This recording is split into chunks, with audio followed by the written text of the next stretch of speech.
ഇപ്പോൾ നമ്മളോട് ചേരുന്നത് തലശ്ശേരി അതിരൂപതയിലെ വികാരി ജനറലാളും അതോടൊപ്പം തന്നെ ഏറ്റവും പ്രധാനപ്പെട്ട കാര്യം നമ്മുടെ ജിൻസച്ചൻ പട്ടം സ്വീകരിക്കുന്ന സമയത്ത് ഈ ഇടവകയുടെ വികാരിയുമായിരുന്ന വെരി റവറൻ ആന്റണി മുതുകുന്നേൽ അച്ഛനാണ് ഇപ്പോൾ നമ്മളോട് ചേരുന്നത്.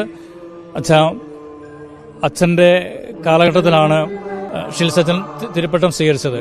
അപ്പോൾ തീർച്ചയായിട്ടും അച്ഛന് കൂടുതൽ ബന്ധം ഷിൻസച്ചനുമായിട്ട് ഉണ്ടായിരുന്നു എന്ന് മനസ്സിലാക്കുന്നു. അച്ഛൻ ആ കാര്യങ്ങളെക്കുറിച്ച് ഒന്ന് പറയാമോ? ഷിൻസിനെ കുറിച്ച് എൻ്റെ ഓർമ്മകളെന്ന് പറയുന്നത്, ഷിൻസ് റീജൻസി ചെയ്യുന്ന സമയം മുതൽ എനിക്ക് നല്ല പരിചയമുണ്ട്. ഞാൻ അന്ന് ബിഷപ്സ് ഹൗസിൽ പ്രൊക്രേറ്റായിട്ട് ഫൈനാൻസ് ഓഫീസറായിട്ട് ജോലി ചെയ്യുന്ന അവസരത്തിലാണ് ഷിൻസ് റീജൻസി ഫിലോസഫി കഴിഞ്ഞ് റീജൻസി ചെയ്തുകൊണ്ടിരുന്നത്. അപ്പോൾ റീജൻസി ചെയ്യുന്ന കാലഘട്ടം മുതൽ തന്നെ ഷിൻസിൻ്റെ പ്രവർത്തനങ്ങൾ വളരെ അടുത്ത് നിന്ന് കാണാൻ കഴിഞ്ഞിട്ടുള്ള ഒരാളാണ് ഞാൻ. എപ്പോഴും പ്രസന്നവദനും ആളുകളുമായിട്ട് നല്ല ബന്ധം പുലർത്താൻ കഴിയുന്ന ഒരു വ്യക്തിത്വമായിരുന്നു എന്ന് ഫിലോസഫി പഠിക്കുന്ന കാലത്ത് തന്നെ എനിക്ക് മനസ്സിലായിട്ടുണ്ട്. ഞാൻ അതിനുശേഷം അവിടെ നിന്ന് എടൂർ സെന്റ് മേരീസ് ഫുർണപ്പള്ളി ദേവാലയം, ഈ ഇടവകപ്പള്ളിയിലെ വികാരിയായിട്ടാണ് 2016 മുതൽ 22 വരെ ഇവിടെ ഉണ്ടായിരുന്നു. ഈ കാലഘട്ടത്തിലാണ് 2020 കോവിഡ് കാലഘട്ടത്തിൽ ഷിൻസിൻ്റെ ഓർഡിനേഷൻ പട്ടം ഇവിടെ വെച്ച് നടക്കുന്നത്. ഞാൻ ഓർക്കുന്നുണ്ട്, ഷിൻസിനെ സംബന്ധിച്ചിടത്തോളം ഷിൻസ് അവധിക്ക് വരുമ്പോൾ എപ്പോഴും ഈ പള്ളിയിലായിരിക്കുവാൻ ആഗ്രഹിച്ചിരുന്ന ഒരാളാണ്.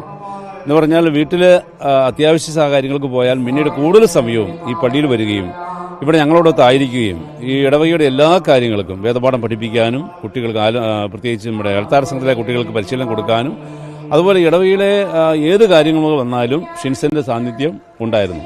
പ്രത്യേകിച്ച് അവധിക്കാലങ്ങളിൽ, സെമിനാരി പഠിക്കുന്ന കാലത്ത് വരാൻ സാധ്യമല്ലല്ലോ, അവധിക്കാലങ്ങളിൽ എപ്പോഴും ഷിൻസ് ഈ ഇടവകയുടെ എല്ലാ കാര്യങ്ങളും പങ്കെടുക്കുന്ന ഒരു വ്യക്തിത്വമായിരുന്നു. മാത്രമല്ല, ഷിൻസ് എപ്പോഴും ഞാൻ ഓർക്കുന്നത്, ഷിൻസ് ആളുകളുമായിട്ട് ഒരുപാട് ബന്ധം ഉണ്ടാക്കിയിരുന്ന ആളാണ്. ഷിൻസിനെ കണ്ടുമുട്ടുന്നവർക്ക് എല്ലാവർക്കും അതറിയാം. ഷിൻസ് എപ്പോഴും അവരുമായിട്ട് നല്ല സുഹൃത്ത് ബന്ധം എപ്പോഴും പുലർത്തിയിരുന്നു. അപ്പോൾ ഷിൻസിനെ കുറിച്ച് നല്ല ഓർമ്മകൾ മാത്രമേ ഞങ്ങൾക്കുള്ളൂ, എടൂരുകാർക്കുള്ളൂ. ഈ ഇടവക സമൂഹം മുഴുവനും ഷിൻസിന്റെ നിര്യാണത്തിൽ, ആകസ്മികമായി ഉണ്ടായ ഈ അപകടത്തിലും മരണത്തിലും ഏറെ വേദനിക്കുന്നവരാണ്. അതുകൊണ്ട് തന്നെ ഷിൻസിന് ഈ ഇടവകയുടെ, പ്രത്യേകിച്ച് എടൂർ ഇടവകയുടെ വലിയ കൂട്ടായ്മയിൽ നകന്നു വിട്ടുപോയതിൽ ഏറെ ദുഃഖം അനുഭവിക്കുന്ന ഒരു സമൂഹമാണ് ഈ ഇടവക സമൂഹം.